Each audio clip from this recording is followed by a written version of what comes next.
While it wasn't exactly great in every way, the original Bioshock was a masterpiece because of the way it created a real sense of place. A lot of people talk about specific characters, your Andrew Ryans and your Frank Fontaines, but the true star of Bioshock is Rapture, the underwater city designed to be a utopia for the greatest thinkers of the 1950s.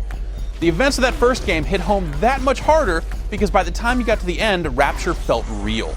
Without that, the twists and turns of that story would ring hollow, and Andrew Ryan's vision would have come off all hokey and pointless. Bioshock 2 is not Bioshock 1. The thrill of discovery and the excitement of finding out what makes Rapture tick is gone because you already know all that stuff. That doesn't make Bioshock 2 a bad game. In fact, considering what it had to live up to, it's really impressive that it comes out as well as it does. But the events of Bioshock 2 feel more like a footnote when compared to the original game, making it best suited for Bioshock superfans who are looking for just a little bit more backstory. My name is Andrew Ryan. The action in Bioshock 2 is set roughly 10 years after the events of the first game, and you play as a character that's usually referred to as Subject Delta. You're an advanced prototype Big Daddy. So you'll spend the time stomping around in a big suit, and you're armed with a large drill that serves as your melee weapon. For reasons that aren't immediately explained, you wake up with free will. So instead of just droning and stomping alongside little sisters as they harvest Adam from dead bodies, you can sort of run around and do as you please. The crux of the story is that you're trying to get back to the sister that you've been bound to because your body slowly shuts down when you've been apart for too long. But since that girl is the daughter of Sophia Lamb, the Andrew Ryan replacement that's restarted the Little Sister project to satisfy her own warped philosophical slant, you're gonna have to fight your way through Rapture first. In fact, you'll be fighting your way through the oldest parts of Rapture, parts that are serviced by a now-defunct train line. This sets the structure of Bioshock 2, which is decidedly more linear than the previous game. To put it bluntly, the train only goes one way. So when you satisfy the requirements of a level, which usually involves clearing a path for the train to continue, you'll hop back aboard and ride it to the next level. There is no return trip to levels you've already visited, so taking care of every little sister you see is something you'll have to deal with up front. Since you're effectively a big daddy, the yellow-eyed little sisters trust you implicitly. So the process of dealing with the sisters and the potential for reward has changed a bit compared to the first game. First, you'll have to take out the big daddy currently protecting a little sister as she runs around with her comically oversized syringe gun thing, sucking Adam out of corpses. Once you've done that, you can elect to adopt the sister as your own and take her around to gather Adam from other corpses. Gathering means finding a viable corpse, then setting the sister down while she takes care of business. Once she begins, splicers and other enemies begin to attack from all sides, and you'll have to protect the sister from attack during the process. Setting up mini turrets and laying other traps helps a lot in this process. When she harvests, you get the Adam. Of course, there's still a bit of moral choice to this process. You can elect to harvest the sister at any point, killing her and getting a chunk of Adam for yourself. Or you can take them to one of the vent holes that are all over Rapture and rescue her by turning her back into a regular little girl.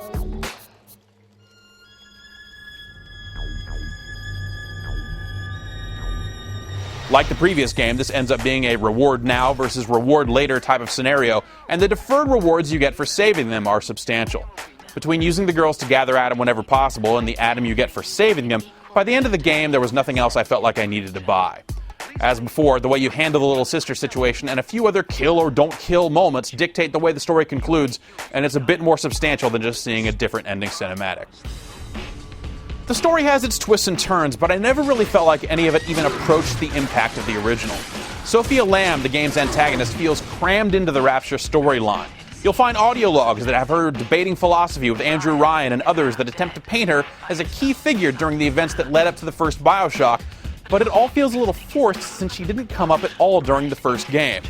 Also, and bear with me as it's kind of a minor point, after 10 years of crazy splicers being crazy in the city under the sea, wouldn't all those old Andrew Ryan audio logs have been smashed to bits by psychos by now instead of conveniently laying around for you to find? Why are there still tons of beer and wine bottles everywhere? Wouldn't they have been smashed or drank by the feral citizens of Rapture after 10 more years had passed? The original Bioshock wasn't perfect in the way it handled its story and its world, but the holes here feel bigger and the events don't feel as eventful. It's more side story than sequel, and it's at its best when it's directly referencing things from the first game, even if it doesn't always treat the original source material with care. So it's bittersweet, then, that Bioshock 2 plays a lot better than its predecessor. You can now dual wield by carrying a weapon in your right hand and using your left for plasmid attacks. Plasmids like Incinerate and Electro Bolt return, and even the old plasmids learn new tricks. Each can be purchased in 3 different forms, and by holding down the fire button, you can charge them up for different effects. Winter Blast, the ice plasmid, ended up being my go-to power, as freezing enemies in a solid block of ice makes the rest of the work easy. The firearms in Bioshock 2 feel better than they did in the previous game, where I felt like playing through with the wrench was usually the best tactic. You'll start with a basic rivet gun, but between the 3 upgrades you can earn for each weapon and the variety of other firearms at your disposal, the combined forces of plasmids and guns ends up making you a substantial threat, while also offering enough variety to let you experiment with the different weapons and abilities you'll earn. You'll use those weapons against the typical run of crazy splicers, including the new Brute Splicer, which is the big, tough, and crazy enemy. You also encounter Big Sisters. These are grown-up little sisters wearing Big Daddy-like gear, and one will find and confront you after you deal with every little sister in a level. The Big Sister is the toughest enemy you'll face in the entire game, but that doesn't mean she's especially tough. It's also the closest thing Bioshock 2 has to a boss fight. Ask a Bioshock fan what they want to see in a second Bioshock game, and I'd guess that multiplayer would be pretty low on the list. Considering the atmosphere of the first game and the way it wove its story through audio logs and the state of the city itself, Team Deathmatch sounds like the sort of thing to be built from the weakest parts of the original game. But between the improved mechanics that appear in the single player and some interesting ideas, Bioshock 2's multiplayer is surprisingly fun. Unlike the single player game, the Bioshock 2 multiplayer is set prior to the events of the first game, when Atlas and Ryan were going head to head in the war that would eventually turn Rapture into an underwater wasteland.